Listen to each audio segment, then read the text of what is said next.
Décidé de saisir le Conseil de Paris, sans doute, et je l'espère d'ailleurs pour la dernière fois, d'un vœu attribuant la citoyenneté d'honneur à l'ancien président du Brésil, Lula da Silva, Lula.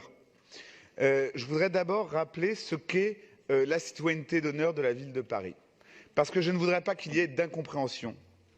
La citoyenneté d'honneur est un titre que nous avons créé sous l'égide de Bertrand Delanoë, qui n'est pas un titre honorifique, qui est un titre de protection.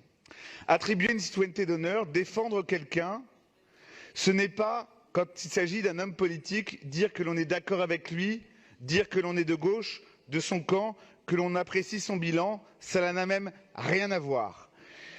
Et s'agissant de Lula, pourquoi nous vous proposons cette citoyenneté d'honneur aujourd'hui? Pour une raison simple, non pas parce que c'était un grand président de gauche d'un grand pays, non pas parce qu'un pouvoir funeste a pris sa suite, mais tout simplement parce que nous avons aujourd'hui la conviction, à la suite des révélations faites par le journal The Intercept au mois de juin dernier, que l'enquête qui s'appelait Lava Jato, qui a visé le président Lula, a été motivée par des considérations qui étaient purement politiques, pour empêcher celui qui était alors le favori d'une élection présidentielle de se présenter, de le déclarer inéligible et de l'incarcérer, et qu'il est encore à ce jour incarcéré.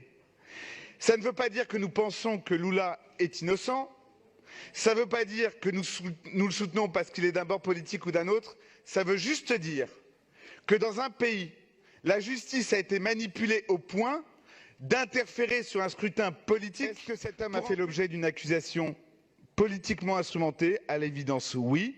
Est-ce qu'il est empêché? À l'évidence, oui. Est-ce qu'on a donc infléchi sur un scrutin politique majeur dans un grand pays et qui a contribué à une confiscation de la démocratie dans ce pays? À l'évidence, oui. Pour ces raisons-là, et pour ces raisons-là seulement, je vous demande de voter la citoyenneté d'honneur de M. Lula da Silva.